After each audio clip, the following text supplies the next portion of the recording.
that looks at social media, live social media being pushed, and scrapes from it raw data, right?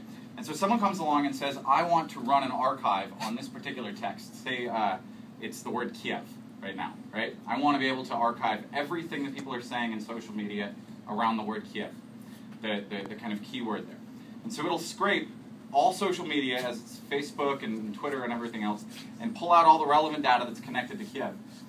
And keep all of, and I'm sorry, depending on how much someone wants to spend to start this archive, it's going to determine the granularity to which the data is actually kept.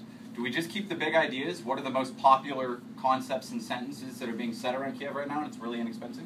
Or do we keep every single granular piece of data down to the guy that just made one post about it that isn't a very popular set of words surrounding the word Kiev, that didn't get retweeted a bunch of times, but it was one little piece of data that someone said in the world? And then all that info goes into a blockchain that you get front ends layered on top of that can interpret it. So one idea was that it would look like a word cloud, where it's a word cloud on a timeline, so that you just set your time and you move forward or you move back in time, and you can see the word cloud that builds out around this particular word, Kiev.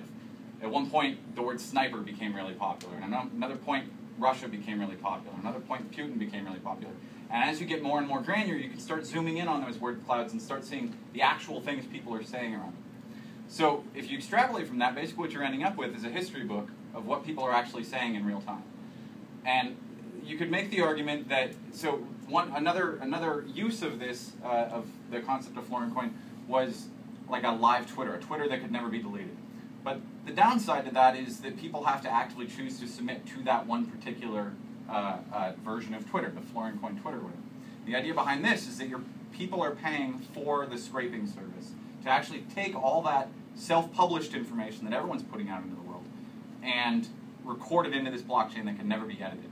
So that way, even if there's just one guy that said this one particular event or something, it's going to stay in the blockchain forever, so we can always go back and look at it. And we've got this unchangeable version of history going forward.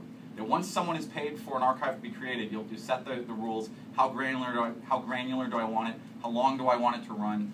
And it'll kind of pull and see, well, how popular is this word right now? What are the resources that it's going to cost me to do it? But once it's been done, now it's in the blockchain that either people can come along and pay a micropayment to access it. Maybe it's free, you know. So that was just one particular idea, and I wanted to just throw it out there and say, what kind of questions would you have? What kind of, what are the holes in it? What would work? What wouldn't work?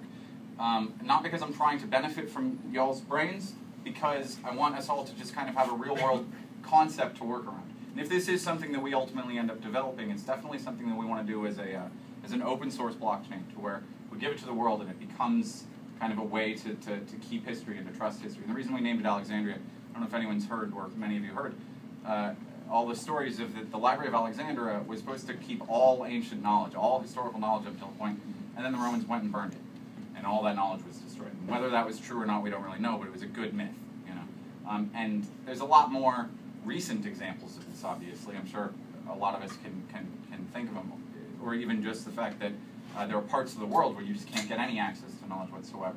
So the idea here is really opening up history for anyone to be able to see it and for no one to be able to alter it and mess with it. Well, I think that's a very interesting idea, but you know, like one thing I've been actively trying to think about in the back of my mind is like, how do you integrate sort of external data not native to the blockchain?